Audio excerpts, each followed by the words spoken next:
All righty, all righty. Well, I am fired up here today. My name is Brian Hilliard, author of the best-selling book, Networking Like a Pro, and I am joined by Michael LeBlanc, coming out of Lafayette, Louisiana, and I am fired up. We haven't had a chance. We've done some work together. We've stayed in touch. It's the first time we've talked to each other probably prior to talking before, in a couple of years. So Yes, this is some really, really good stuff. I'm really looking forward to it. Michael, thanks so much for coming out. I really appreciate it. my pleasure. Thanks for having me. Awesome, awesome, awesome, awesome. Listen, one of the things that people, we talk about everyday success habits, and obviously this is geared for network marketers, direct sales, and things like that.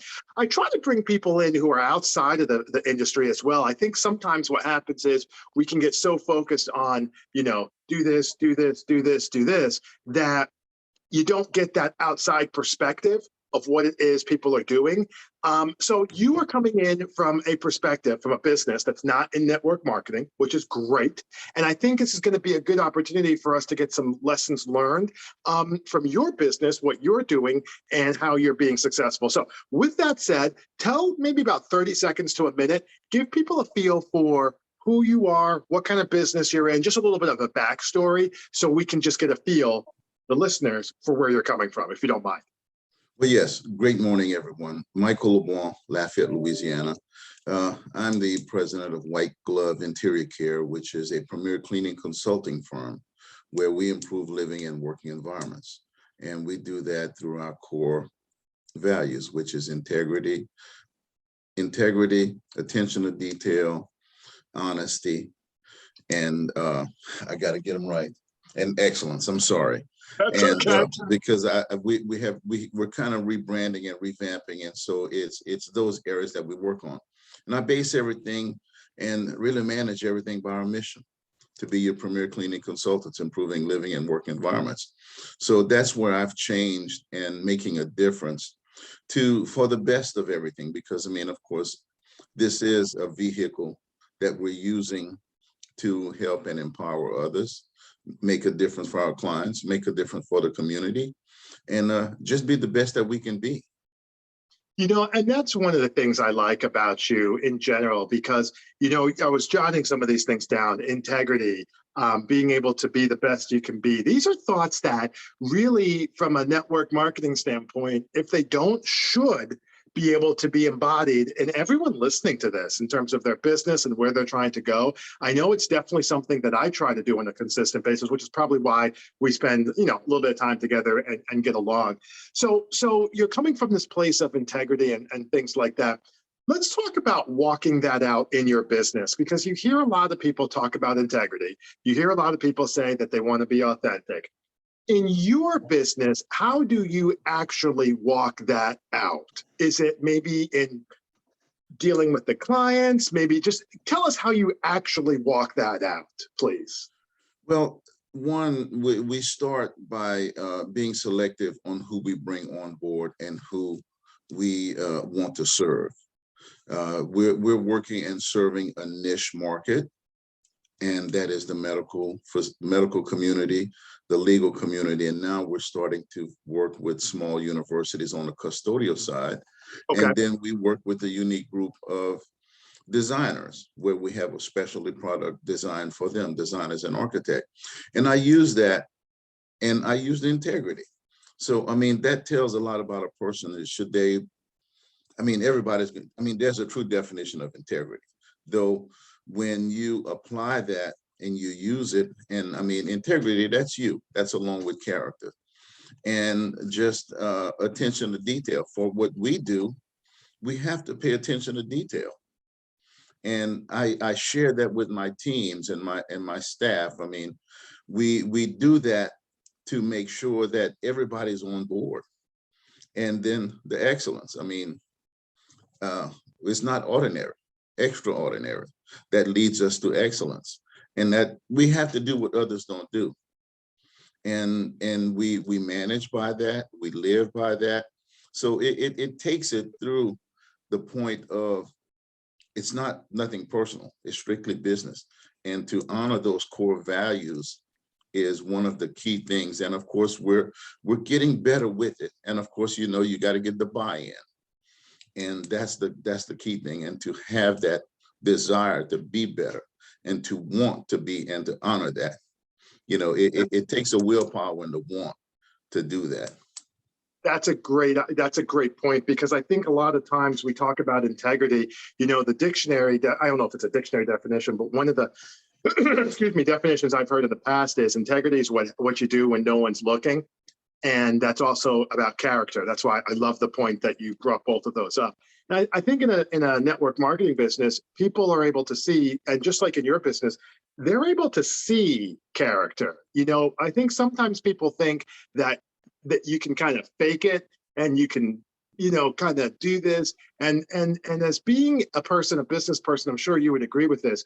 When you run into somebody who just doesn't hit you the right way, you might not necessarily know what they're doing or what's happening, or what their past is, but you can sense something is off. Would you agree with that? 100%, because I mean, you feel it as you share. It is you can feel that when it's not right, or when they're asking you to do something that's not part of what you should be doing, or something to improve. That takes away from it, and I mean, as in everything and everywhere that you go, you're going to have that, though, as you said, that integrity. And that's what we all need, I find, for our industry, because it's what you do when nobody's looking. And Right. that's what really matters. Right. That's exactly right. And I think, walking that out in terms of in a network marketing world, I would just say that it is doing what you say you're going to do. That's always a good start. It is making sure that you are, offering the right price, the right package, not always trying to upsell somebody. That's another good start. It's being a person of service. So in network marketing, you may or may not be familiar with this, Michael, you have downlines and you have people who are on your team, just like you do, who are on your team. You need to be able to model the things that you're talking about, right? People aren't looking at what you're saying. People are looking at what you're doing. Okay. And you can say all you want. That's what I say. I don't look at what people say. I don't listen. I mean, I listen, but I'm looking at what you're doing. I'm looking at what you're doing. Are you moving? Are you getting after it? Or are you talking about how not moving is totally fine? And that's fine too. That's just not necessarily, you know what I mean? Somebody, if I'm a network marketer, that's not somebody who I would be on my team. And one more quick point, and then we'll ask the next question for you, Michael, on that is integrity is something that you want to look for when you're hiring team members, and in the network marketing field, you're bringing on new people all the time, or you should be bringing on new, if you're trying to run as a business, you're bringing on new people, recruits a lot. Okay. And what happens is you got to look for in them too. So I'm sure, here's my question for you. How do you identify integrity? This might be a hard one, so take your time. How do you identify integrity in people that you bring on into your business? What do you give us, maybe a point or two that you're either looking for or pops up? Well, one of the key things in today's world, and it's some things that's going to always be as when we were reared by our parents and grandparents, and it's always that thing: look a man or look a woman in the eye. Right. When someone, whether they like it, whether that's their uncomfortable zone or their comfort zone, that's one of my key factors, because I mean, it's not like staring at nobody. I mean, it's by looking at someone.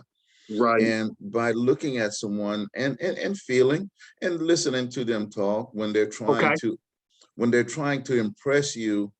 I mean, which is it? Are you really you, or are you really trying to be something that you're not? Right.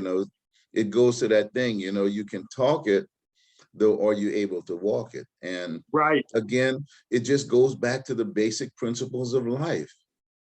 Be yourself, do what you say what you do, and be you. Be the best you that you can be. And it's you walk it.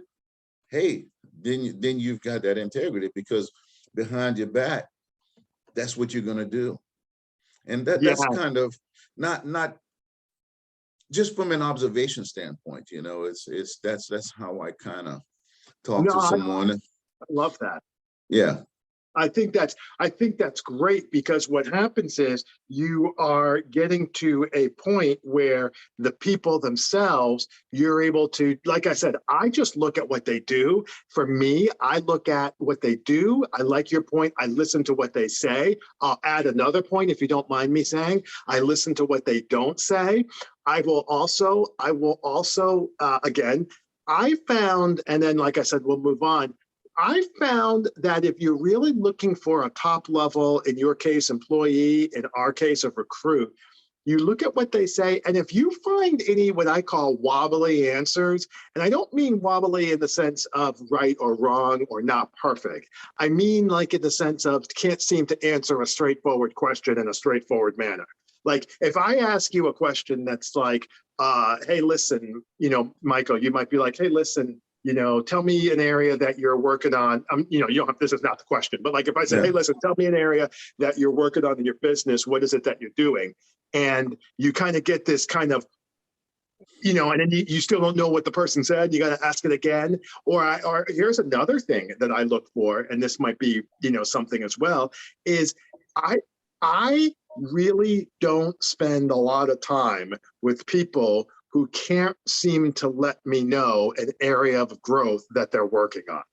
Like if you were asking me what's an area of growth I'm working on, Facebook ads, getting more paid speaking engagements, some time management as well, because I've been doing different time zones. I work with people in the UK and the West Coast. I'm just starting to Yes. get more West Coast. I haven't had that in really ever. And now I'm starting to do that more in the last like 3 weeks. So like those would be the things I would tell you. Okay. But when you talk to somebody and they can't seem to give you a straightforward answer on that, that's also another telltale sign about where they're coming from. Because if they can't be in integrity with themselves, unless they're Jesus Christ incarnate and they're perfect life and a perfect death, because you got to do both. Unless they're Jesus Christ, they're not perfect. Okay. I agree. But if you have someone who's trying to go a little bit beyond putting their best foot forward, but instead are trying to act like nothing's a problem, well, then they're not in integrity in my mind with themselves. And I don't see how they could be in integrity with me. And just to add to that, one other thing I asked them, just totally away from what work or whatever that we're doing, I always, and this is something that I learned, ask them, what have you completed in the past year or two that has given you the greatest joy?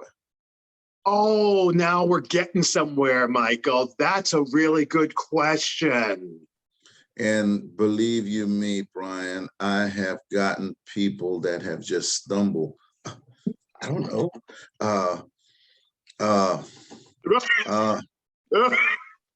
Just, it's like, okay, so then I come back and, okay, well then, how are you going to complete and finish a task for our team, for our business? Because it's strictly business, nothing personal. Right. And of course, we want to use this business to empower others as well. Right. So what is it that has made you the happiest, or that you have completed in the last, I say a year? I said, well, okay, in the last 2 years. Right. And and it just throws them for a loop, and nobody can give you. I've had like maybe 3 people give me a definitive answer. If you were to give me that question, I would say, I would say a few things. I would say a book. So I've read, one of the books was Millionaire Mind by T. Harv. You might have, The Secrets T. of the Harv Millionaire Mind. Eker's sitting right there on my shelf. Okay, I've read it 3 times. The third time, if you're asking within the last year, that's on my short list of things that have given me the biggest, impact and growth. Quite frankly, just getting through the last year with COVID. I haven't had it, but just being able to get through that in one piece and still actually be sane. That I would put on the list too. Like there's yes. there's some things that are going on. So great points. Okay, let's shift a little bit.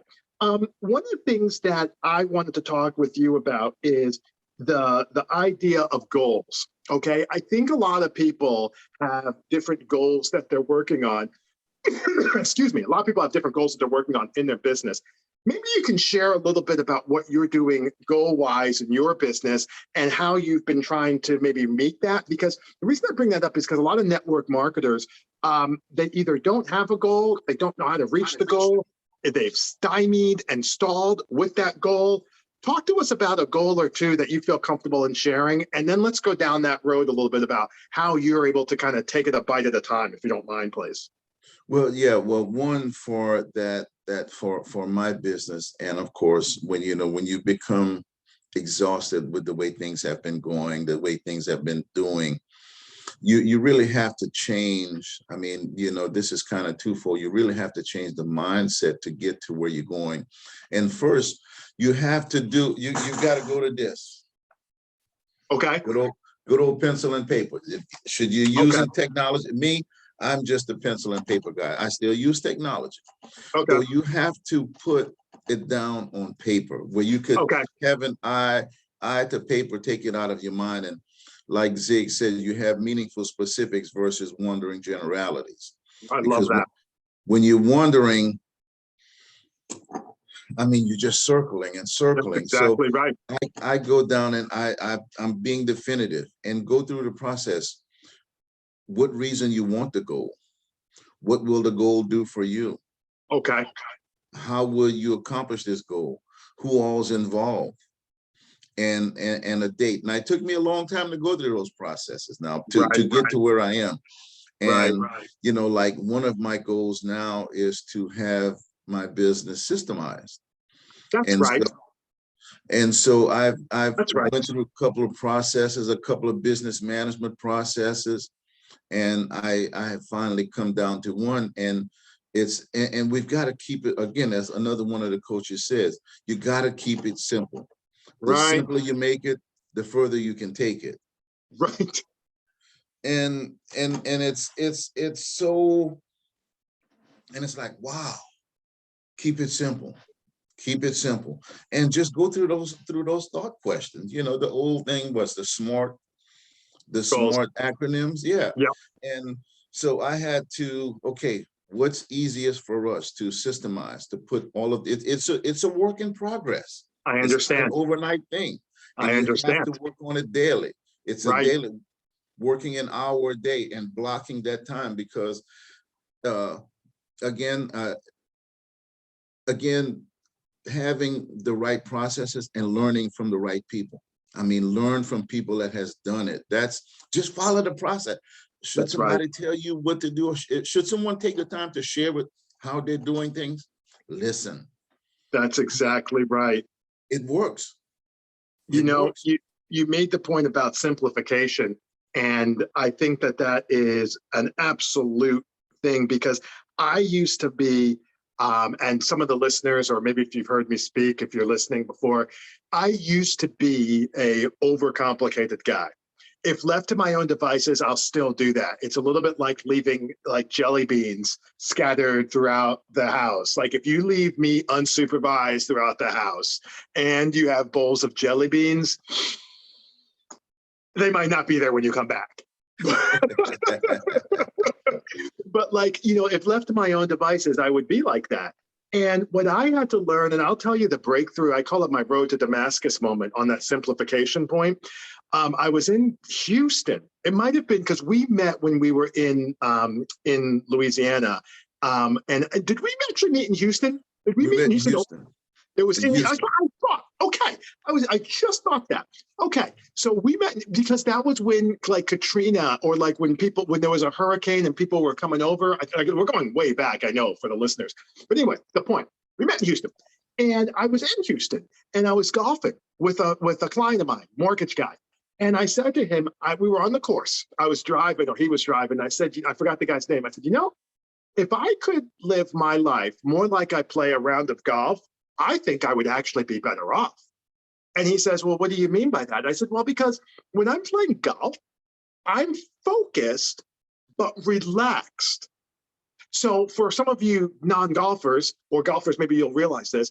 When you're golfing, you have, there's a lot of downtime, but when you're ready to hit your shot, you got to be super focused. And it's a 4-hour round, so you can't be like this the whole time. You know what I mean? So what happens is you go around, you hit your ball, And then you go into the cart, you're talking with some people. It might be like 3 minutes till you get to your ball. So you're relaxed. Then you come up and you're like, all right, what do we need to do? Boom, boom, boom, boom, boom. And then you're focused. And then you relaxed again for another 3 minutes. And I told him, I said, I think what happens is for me, I get in my own way just by overcomplicating things in this need for whatever. Okay. And Yeah. I have totally found, and this is something where, if people know me, there's not too many people who knew me now and know me now and knew me when I started out, like including you. There's you and I didn't meet 2001. There's people you've known me for a while, 10 years, 12 years, Right. but there's not a lot of people who knew me outside of my brother and a couple people else like that. There's not very many people who knew me 2001 and know me now. And they hear me tell that story and they're like, Brian, I thought you were always like that. No, no, no, no, no. Simplification is the way to go. How do you simplify it in your life? Like, what do you do? Because life can be hard. How do you simplify things? Again, by just taking what I have learned and just following the procedures. Okay, so you're all about the process then. Like you're definitely making sure that process is nailed down. Okay. Because I have been down for too long. And again, you said so very well.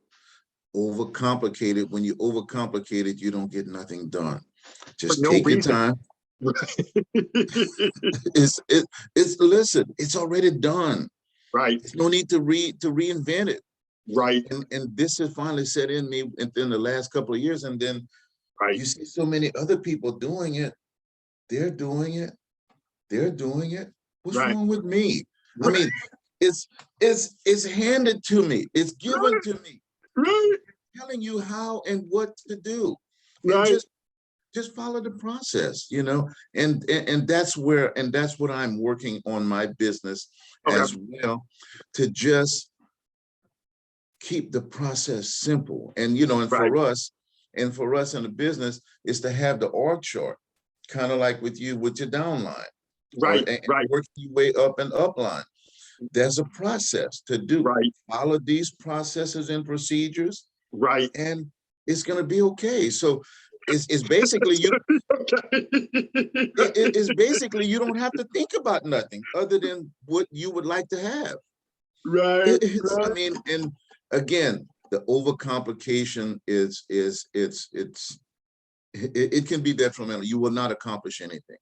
That is exactly right. That's Because some good stuff. I'm working, and again, I've used some processes, from the one thing, Mm.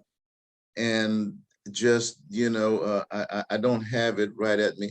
What is one thing that you could do that will make things easier and or unnecessary to accomplish what you need to accomplish, and block it off, block that time. And I'm finding that by blocking that time, I am really just like, okay, our call for this morning, I had it written down in my planner and I got it written out in blue, colored out in blue, to meet with you and show. And again, I had it, reminded myself from the day before, hey, Yeah. this is what you have to work on, Yeah. and be prepared and be relaxed.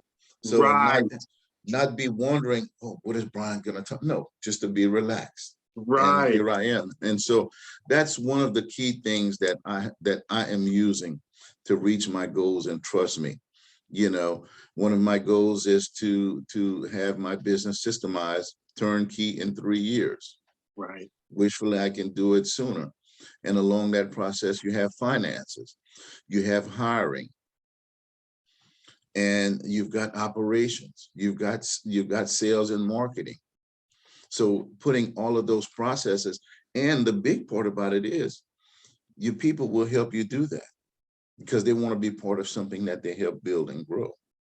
Well, and that's the thing from the network marketing side, the companies are trying to do that. Like, so you have a company, skincare and cosmetics, health and wellness, whatever the case may be. The company is trying to assist you. Like everyone wants you to win.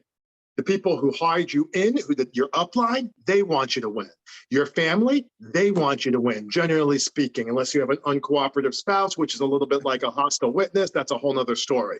But generally speaking, they want you to win. Your kids, they almost always want you to win. The people who you bring on their team, they almost always want you to win. The company founder wants you to win. Like there's a lot of people who want us to win. And I think what happens is we totally get in our own way. Well, you know what? This has been a great conversation. I love that idea of following the process. I love that idea of making sure people are nailed down and doing some of those things. And that's terrific. And I think for people who are listening to this here today, my takeaway for you guys would be very simple, which is getting back to one of your points. Simplify your business in terms of how it is that you're trying to do it. Good news is your company has probably already done that for you. Simplify your thinking, how you relate to your business. That's your own personal growth and development. I talk about the mindset of success. If you want, we can talk about that some more. Drop me a line in the comments. We can chat. Number 3, simplify how you go about your day. You talked about, Michael, your calendar and being prepared and you implied organized, but you said prepared, but it's kind of the similar stuff. Right. So being prepared and being organized and making sure that you've got what it is that you need to get to, that will make, and then we talked about at the top, your goals, making sure that those actions are in alignment with your goals and where it is you're trying to go. And I almost forgot this. You mentioned the one thing. That is a book. So in case anyone's wondering, Michael was bringing up a book. It's called The One Thing. And it is that the Gary Keller book? Gary Keller book. Okay, yes. I was trying to remember. Okay, so The One Thing is by Gary Keller. And the premise that he has, I've read it, but it was a few years back. The premise behind that is you're not going to get everything done, but what's the one thing that if you did get that done today, maybe not necessarily right now, but today, what's the one thing that if you got done would have a positive, disproportionate impact on your business? Or whatever you're trying to do. We're talking business now, but whatever it is you're trying to do, health and wellness, go out for a run. But those types of things is absolutely where we want to go. Michael, this was a great call. I really appreciate you spending time. I appreciate you coming out on the ledge with us we talked a little bit about I thought this would work, being able to talk about your business and then relaying it back to the network marketing. I thought that would work. Thank you for doing that as well. So I really appreciate you coming out. Well, it's my pleasure. I hope that this can share some light and just do it. I mean, keep it simple. The simpler you make it, the further you can take it. I love that. Believe me, and thanks for having me, because that will enhance me to I talk it. Now I've really got to enhance my walking. So thank you for having me. It's great for me as well. Great learning for me as well. All right, guys. We'll see you later. Take care, guys. All right.